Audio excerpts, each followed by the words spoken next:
are you doing here, Bob? What am I doing? Getting Looks close. like fun. Getting close to my line. How come? As close as I can get. I like to just touch the line. It's like a manicure. Well, I do it a little differently than some, maybe not all, but I don't like to trust it. I like a router bit finish on a neck, so it's exactly to my templates. But Well, I'm sure you're breathing a lot of dust there. this wood is so rare and expensive and hard to get that I don't like to take any chance at all on my router bit snagging this wood. You could use every precaution in the world, follow the grain, and going around this stuff here. Yeah, pretty good. Yeah, this is beautiful. You know what's funny about this? I was just thinking about this while I was out here working here today. Is that this turns me on. This is like, still like it did when I was a kid. This is going to be a neck, a killer neck. One of the best necks ever designed. Plus, it's got my 1 3/4, 2 3/8 width. So it's a perfect guitar, perfect quarter sawn, light flame, hard sugar maple.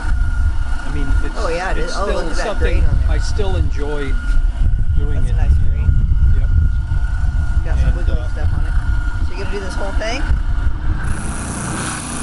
Well, yeah, but for a video? no, but I want to finish what I'm doing so I don't lose my track here. I'm gonna step back because I don't want to read all that. I'm almost done. That's some pretty work. Yeah, I use that big sander over there for all the straight lines. And then I just, with this bit here, I just do this and this. And then I put, obviously, you know, this tiny one in to come into here. You know, it's an extra step, but it just ensures that this is a badass router table.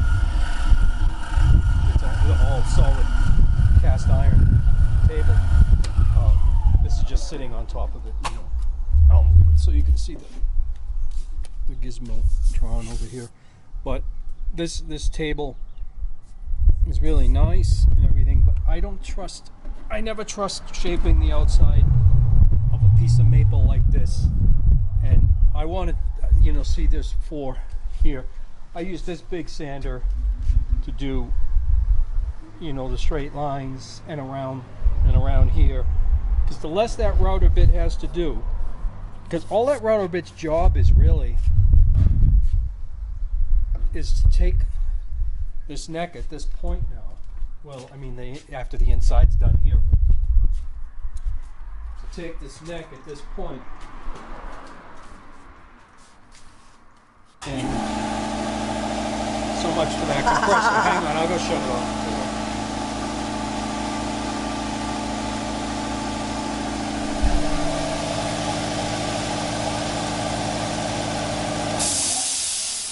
That's luckily pretty quiet. Yeah, that was quiet. That was really quiet, Bob. I have to sneak by my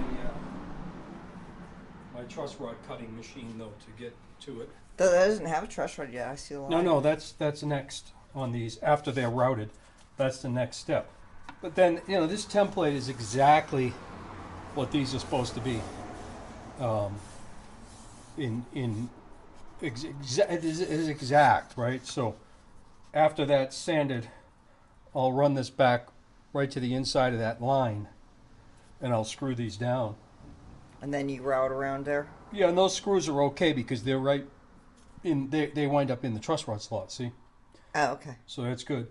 A lot of guys use a big bit like this to go around the neck. These are nice, but I still don't trust them. Cut your hand. I don't trust I just don't trust anything around this maple because it's not like, oh yeah, you paid $100 for that piece of maple, but well, I mean, can you even get any more? You know, I mean, burning They down. got a lot of grain changes there. That's a good thing for a burning router down, bit to they're bite burning into. down the forest. Yeah, there's too much grain change going around. These are cool because you can flip the template over and over, but you'd be flipping it, so many times here that I like well, I mean, the one that I'm going to use first in the machine, it's only about that tall. I don't like to take more than a 1/2 inch pass first from the template, and then I'll come in with this one and take the other 1/2 inch, and it never snags anything like that. It's just so much safer, But and then like I said, the next thing is the truss rod. Well, that what if somebody, since the truss rod you showed the other day was dangerous to make, what if somebody doesn't have all the tools and the machining skills that you have? Well, is there another way that they can get a one-piece truss rod in their neck? Right. There are some ways, and I mean, this will be a YouTube video, right? Like all the videos. Anything anybody tells you on YouTube, including me, don't believe it. It's until you figured it out for yourself. I'm just giving you my opinions. When I tell you that a 2-piece truss rod is garbage and it sounds like shit, it's because I know it. It's because I've been doing this so long, and I put those in guitars when years ago, and I realized right off the bat, these things are garbage. Okay, there's no need for all that. Rickenbacker tried it in the '60s. It was useless. This 2-piece truss rod design, it's just terrible. So okay, but it's easier to make the slot for it. Is that? Yeah, anybody could route a straight slot with a router. Oh, okay. So that's why they sell them, and that's why people put them in, and then they think that they're doing the best thing because it's what they know, because they don't dare try to learn how to do a curved slot, because it's obvious. You saw me do it the other day in the video before this one, that it's a tricky thing, even with some woodworking tools. If you have a milling machine, this milling machine would do it, but it's easier for me on that machine I used the other day. But if you just have basic woodworking skills and can use a router, if you can't use a router, you shouldn't even be trying to build a guitar. But if you can use a router and you got basic woodworking skills, but no real machining skills to figure all that out, then there is a way I can tell you to help you out to do this. And so if you say you build a neck now, whatever neck you build, whether it's a 1-piece neck, whether you can do a challenging 1-piece neck, or you do what everyone else does and just skim a fingerboard on a guitar, which makes them easy to build, and cut the fret slots and all that stuff. Whichever way you do it. Of course, if it's a fingerboard guitar, obviously the curved slot's curved this way, from this side of the neck. If it's a 1-piece neck, it's curved this way. It's still a curve, and there's still this way I'm going to show you will still work. So what I would suggest you do to find out if I'm right or not, right? Maybe you don't know. Maybe you built a couple of guitars and they aggravate you because there's notes, dead spots, like weird spots on the guitar where certain frequencies, when you're playing complex chords, there's odd sounds and buzzing of some kind of rattling that's distant, whatever. And it's that truss rod, okay? It's not a good solid thing in the neck. So experiment. Make yourself a neck with a 1-piece truss rod. Well, how are you going to do it? You don't have those tools, right? Okay, so check this out. So you take and you make your straight slot like you would do for your garbage truss rod that you're going to silicone in, right? Make a straight slot, the depth, you can figure that out. It's probably going to wind up right around that same depth, okay? And then you, of course, have to figure out the geometry of the curve. I'm not going to give you all that, all right? That's that's something you'll have to figure out. Make yourself a ramp. Take some quarter sawn hard maple, grains going this way, on a ramp. Cut it to 7/32, plane it off, smooth, probably in your thickness sand or whatever, because it's very thin for a joiner. But get it nice, and then template it however you want to do it, and cut the curve in it, whether it's the curve this way or the curve this way or the curve that way. Okay. Depending if you're using a fingerboard. Yeah. Figure out your geometry. Make a jig to drill the hole. Because if it's this way, the truss rod's coming out like that, okay? So the hole for the truss rod slot is actually like this. When you do your one-piece truss rod, it's in there straight, and it's way down here somewhere. One piece or two piece? When you two-piece, and it's way down here, okay? So when you do a one-piece truss rod on a one-piece neck like this, it's going to be like that. Now, if it's the other way, and it's curving up, you're gonna be, your rod's gonna be in from this end, and it's gonna look like.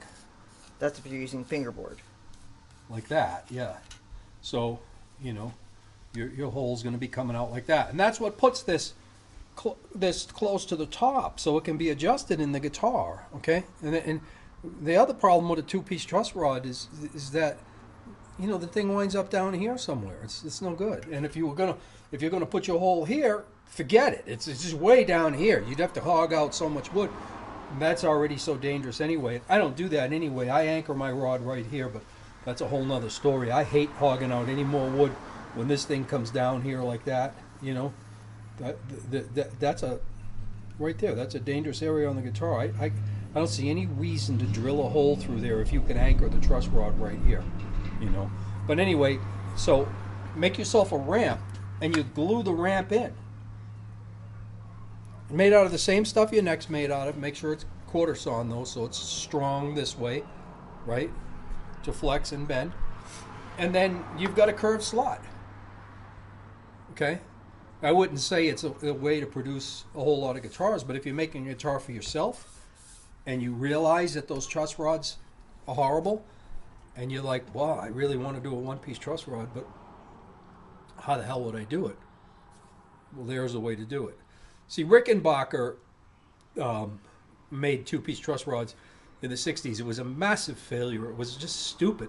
Stupid design. I must have pulled hundreds of them out, because you could literally pull them right out from here. You get a pair of vice grips on them and start hammering the vice grips until that whole rod pulled out, because they would bend back, and the adjustment nut would bend right down into the gully, and you couldn't get a wrench on it. So you would have to take them out every 6 months and reshape them and bend them and hammer them back in the guy's guitar. Rickenbackers were like, that sounds like a pain in they the were butt. like built like crap, Great sounding bass though, but the truss rods were horrendous. Anyway, so why did they invent a two-piece truss rod? Like, if they already saw that when Rickenbacker tried it, they sounded bad and they didn't work. Obviously, I believe they did because so that they could sell these truss rods. Warmoth, whoever the company was that first started it, could just sell these truss rods to people, and anybody with a router skill can try to make a guitar neck with that kind of truss rod, because you don't need shop style machining skills like you do for a curved slot, right? Following me? I think maybe. Okay, so that could be the reason. But I had a guy tell me something one day that I never thought of, and it's funny that I've, in all the guitar conversations in the years since, no one else has ever said this to me. So it was quite enlightening. But I bought a new National. Like, I have vintage ones, really nice ones, but I bought a new one to take out to parties and play, because I didn't want to take my old tricones out, So I bought a 1.5 tricone. I think this was like in 2004 or something, okay? And I had it tuned in G, and I was playing it in G, and I went to a party that night and was playing, and the other guy, the other singer, he was playing a classical guitar, said, hey, can you put that thing in D? And I said, yeah, no problem. So I tuned it into D, and I was just going to follow him, whatever he was playing, right? No one else heard it, probably, but it was rattling and driving me crazy. Certain frequencies with the slide, and it was rattling. And I said, damn it, National John DuPera, he was like a really great engineer, but his truss rod design was horrendous. It was the worst ever. He should have just not even bothered putting one in. Okay, well then these guys copy the guitar, and of course they don't sound as good as the old ones, but they can't, because if they did, they'd fall apart because the old ones are so thin. So they made the neck joint stronger and everything, but again they screwed up again. They put a two-piece truss rod in, so no one has ever fixed the truss rod in those guitars. So the thing's rattling like crazy. So of course I know what I'm going to have to do. I'm going to pull the 7th fret inlay. I'm going to drill a hole down to the truss rod, and I'm going to squirt silicone in there. Okay? Yeah, I know it's horrible, but it will stop that thing from rattling, and it will never sound as good as it could have if it had a proper truss rod in it. You know, I mean, a proper truss rod on a neck like this should vibrate in your hand while you're playing it. Like, I don't know what a good example of something that vibrates like that is, but it should actually, really vibrate. When you put a dead truss rod in filled with silicone or a rubber boot on it, none of that shit happens anymore. The neck it's dead. It's just dead sounding. Okay, so I call the guy, and the kid answers the phone. He's the guy that answers the phone, but he wasn't just some dummy that answers the phone. He was a pretty smart kid, and I wound up talking to him a lot, you know, for a couple of years. I lost track with him. I forget what his name was really, but I said to him, yeah, this thing's rattling. He goes, yeah, we don't do them that way anymore. We changed this year. I said, yeah, you squared silicone in the slot now, right? He goes, yeah, exactly. And I'm like, okay. I said, well, the reason why I'm calling, I said, is because I know that fancy inlay on the 7th fret, you guys CNC those. I can make that inlay, but why should I spend the time? It's just a new guitar, right? So I said, can you send me one of those? I'm going to crack this one out, drill a hole. He goes, yeah, no problem. I'll even send you the little tube of glue to square it in there. Because this is what we're doing to the old ones, too. I mean, old by old, like a year older, you know. They were building these guitars and they were rattling like crazy, right? And I said, hey, let me ask you a question. I said, why? Why don't you just machine a one-piece rod in there? What's the deal? And he says to me, a compression rod? And I went, well, I never thought of this. I said, no, a one-piece rod. And he goes, well, that's a compression rod. And I said, because I thought quickly and thought, oh yeah, it compresses the neck. Right? And I thought, so? And he goes, oh, so horrible. Those compress the neck. And I'm thinking, oh, I didn't say much to him. I was like, oh yeah, okay. And I'm thinking, oh my God, how tight are people tightening these rods? I mean, if you put a one-piece truss rod in a guitar, it's anchored here and here, okay? And it's bent like this. So when you tighten that rod, it can't come forward here, and it pushes the neck back against the strings, all right? But it also compresses the wood. Let's face it, if it's anchored here and here and you're tightening it, it's compressing the wood. Well, how freaking tight? So you look at a lot of those real junk Les Pauls they made in the 70s that all have a wicked heel hook, right? Because they used, inferior wood and everything, and they blame that compression rod because people were winding that up so tight that it would crush the wood right here and cause the strings to put all the curve in the neck, like right here, and you'd have this tremendous heel hook on those guitars. I don't believe that's really what that was from. But the point of this long, drawn-out discussion is that I had never heard anybody mention that somebody actually sat there thinking, oh my God, those rods are horrible. We have to design a rod that doesn't compress, because a two-piece truss rod just sits in there doing nothing, okay? And then when you tighten it, it pushes against itself and bends the neck, okay? But there's nothing holding it on either end, because it's two pieces of rod, and one has a sleeve and a collar over it. So when you tighten the nut, it pushes them away from each other. So they'll bow this way, and then they have them so if you turn the nut the other way, it bows it this way, which is another discussion. If you need to bow your neck in the direction of the string pull, you're building a crappy neck. I don't care what anybody says. You don't need a truss rod for that. Okay? I mean, you should be able to have that all figured out as you're planing that neck what's going to happen to it with strings. Necks aren't supposed to go the opposite way of the strings. Okay, so that whole thing is just, to me, again, your findings may be different than mine, but so anyway, I'm giving you a way to try it, do it, and get it done, and then listen to it. Listen to that neck. I mean, the only difference between this and doing it right is a glue joint on that ramp, but that's a hell of a lot better than a layer of silicone and epoxy over the top of it, and that crap rod in there. So anyway, that's some constructive, not just, oh, two-piece truss rods suck, but something constructive so you can figure that out for yourself. It seems like the one piece is a more direct solution to what you're trying to do. Well, it's one of the reasons why vintage guitars sound good, because they all have it. And modern guitars don't. Oh. I mean, the only vintage guitar really that doesn't have a good one-piece truss rod would be the Rickenbackers that tried it, and it was a horrendous disaster, and they just kept using it too, knowing what it was doing, which he baffles me even more. But well, you make your truss rod even different than those other ones, right? I do. Yeah, my truss rod, it acts and works the same way, but I don't drill through here. I don't bring that rod all the way up through here and drill through here. Where my slot ends, right somewhere around right here, I actually weld a keyway onto that rod that goes down further into the neck and stops that rod from coming forward. So when I tighten the nut here, it just simply... So all the action is on the other part, it just simply adjusts my neck. Because when you think of it, the reason why Leo Fender decided to drill through here, I mean, that's idiotic, really. To drill through this weak part of the neck here, if you don't have to... some trouble, huh? If you don't have to do that, why would you do that?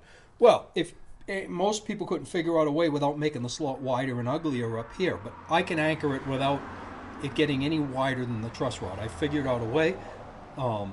It works. It works wonderfully. It improves the action of the truss rod too, because you lose a lot through here.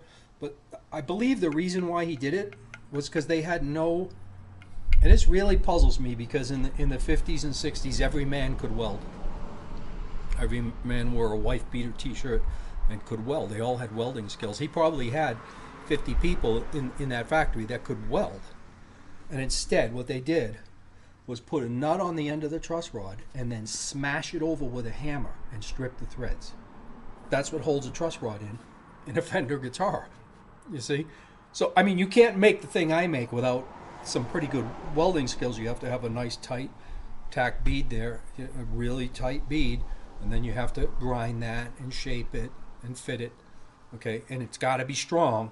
You can't be like, you can't weld it wrong. It has to be welded hot and really good, okay? So this isn't good. That's not something that the average guy. When he designed this idea here, it was, on a Gibson, because it's in under the fingerboard, they put a T in there, screwed in, and that's what keeps the rod from coming forward this way, because on a Gibson it adjusts from here. So it doesn't matter which side you choose to do, but I think that's why he came up through here, and then of course he had to put the wood block in there to, you see the little walnut dowel that gets shaped off. But it always puzzled me, why he couldn't figure out what I figured out, because it was simpler.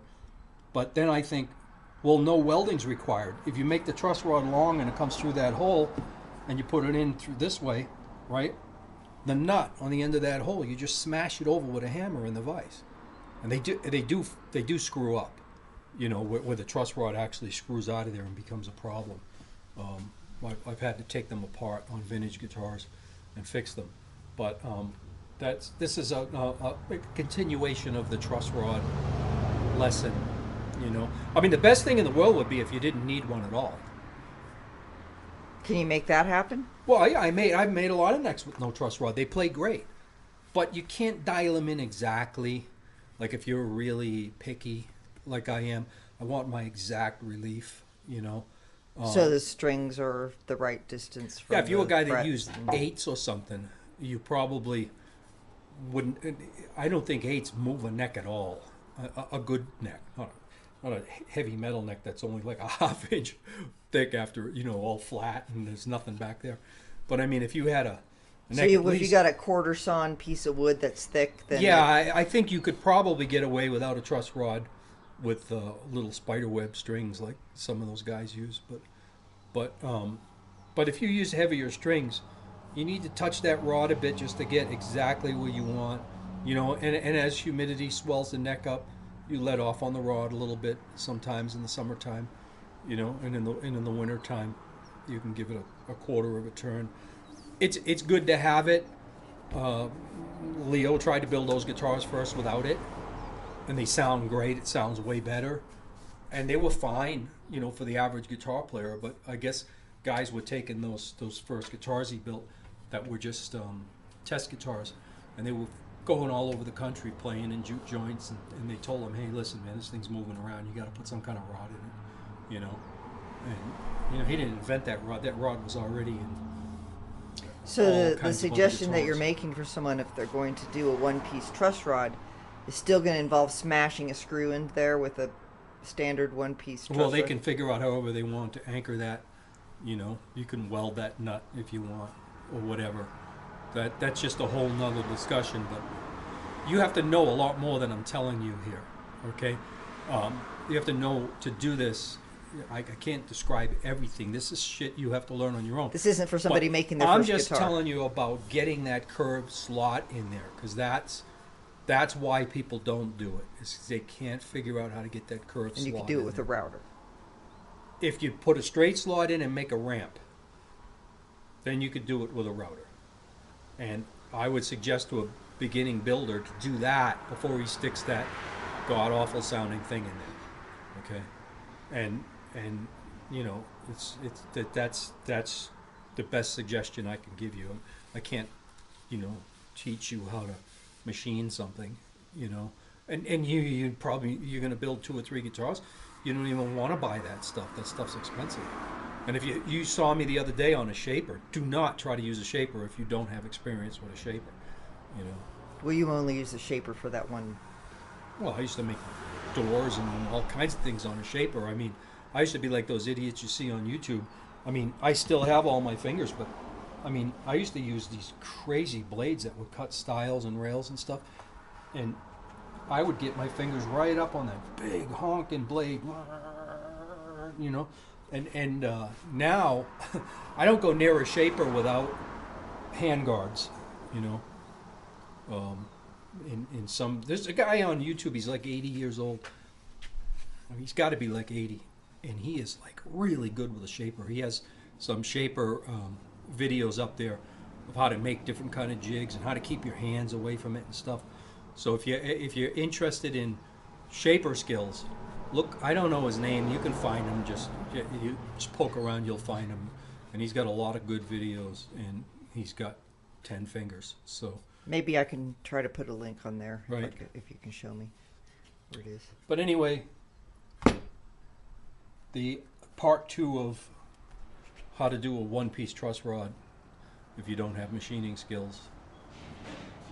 Guitar builder techniques. Peace out. Bye, y'all.